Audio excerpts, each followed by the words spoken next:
جو کچھ اللہ تعالیٰ لے لیتا ہے وہ ہمیشہ کسی نہ کسی حکمت اور بھلائی کے تحت ہوتا ہے۔ اللہ تعالیٰ کی حکمت انسانی سوچ اور فہم سے کہیں بلند اور وسیع ہے۔ ہم جو چیز کھو دیتے ہیں یا جس سے محروم ہو جاتے ہیں اسے انجام یا ختم سمجھتے ہیں، مگر حقیقت یہ ہے کہ یہ محرومی اکثر ایک نیا آغاز، ایک بہتر موڑ اور اللہ کی طرف سے بہتر چیز کی طرف رہنمائی ہوتی ہے۔ جس طرح قرآن مجید کی آیت کا ترجمہ ہے کہ ہو سکتا ہے کہ تم کسی چیز کو ناپسند کرو اور وہ تمہارے لیے بہتر ہو، اور ہو سکتا ہے کہ تم کسی چیز کو پسند کرو اور وہ تمہارے لیے بری ہو۔ اللہ جانتا ہے اور تم نہیں جانتے۔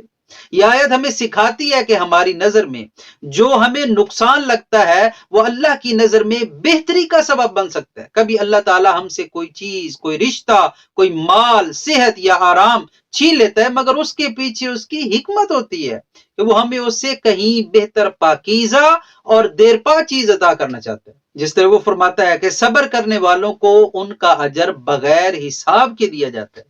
یہ بے حساب اجر اس بات کی طرف اشارہ ہے کہ جب بندہ اللہ کی خاطر صبر کرتا ہے تو اللہ اسے ایسی نعمتوں سے نوازتا ہے جو انسانی حساب و کتاب سے باہر ہے۔ جس طرح حدیث پاک بھی ہے کہ جب اللہ تعالیٰ کسی بندے سے بھلائی کا ارادہ فرماتا ہے تو اسے اس کے گناہوں کی جلد ہی دنیا میں سزا دے دیتا ہے، اور جو صبر کی عادت ڈالے اللہ تعالیٰ اس کو صبر کی توفیق دیتا ہے، اور کسی کو کوئی چیز صبر سے زیادہ بہتر اور کشادہ نہیں ملی۔ یعنی اللہ تعالیٰ جب کسی کو آزماتا ہے اور وہ صبر کرتا ہے تو اللہ تعالیٰ اسے صبر کی توفیق عطا فرما دیتا ہے، اور اس صبر کا بدلہ اتنا عظیم ہوتا ہے کہ دنیا کی کوئی چیز اس سے بڑھ کر نہیں ہوتی۔ بہت سے اوقات ہم دیکھتے ہیں کہ کوئی عزیز چلا گیا، فوت ہو گیا، کوئی خواب ٹوٹ جاتا ہے، نوکری چھوٹ جاتی ہے، صحت کمزور ہو جاتی ہے، یا کوئی اور ایسا نقصان ہو جاتا ہے، رشتہ ٹوٹ جاتا ہے، دل ٹوٹ جاتا ہے، آنکھیں نم ہو جاتی ہیں اور انسان مایوسی کے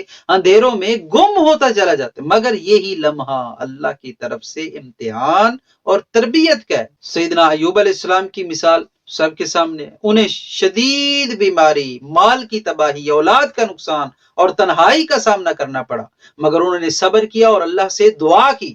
اللہ نے نہ صرف ان کی تکلیف دور کر دی بلکہ انہیں پہلے سے زیادہ اولاد عطا فرمائی، پہلے سے زیادہ مال اور اچھی اور بہترین صحت عطا فرمائی۔ اسی طرح نبی پاک علیہ الصلوۃ والسلام کی زندگی میں طائف کا واقعہ ہے، جہاں آپ علیہ الصلوۃ والسلام کو پتھر مارے گئے، خون آلود ہوئے، مگر آپ نے دعا کی کہ اے اللہ، اگر تو مجھ سے ناراض نہیں ہے تو مجھے ان کی کوئی پرواہ نہیں۔ اس صبر کے نتیجے میں اللہ نے فتح مکہ جیسا عظیم اور خوبصورت دن دکھایا۔ بھائیوں اور بہنوں، جو چیز چلی گئی اس پر مایوس نہ ہو، جو ٹوٹ گیا، ختم ہو گیا، آپ سے چھوٹ گیا، آپ سے چھن گیا، اس میں اللہ تعالیٰ کی حکمت کو سمجھو۔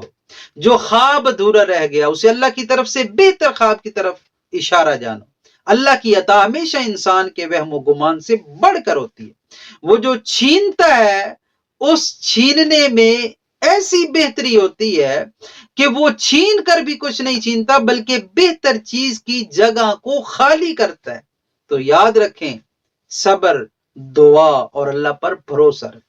وہ جو تمہارے لیے بہترین جانتا ہے وہی کر رہا ہے، وہ جو تمہارے دل کے زخموں کو جانتا ہے وہی ان کا مداوع بھی کرے گا، وہ جو تمہاری روح کو سکون کی تلاش میں دیکھ رہا ہے وہی سکون بھی عطا کرے گا۔ اللہ ہمیں صبر کی توفیق دے، ہماری محرومیوں کو بہتری میں بدل دے اور ہمیں ایسی عطا فرمائے جو ہمارے وہم و گمان سے کہیں زیادہ ہو۔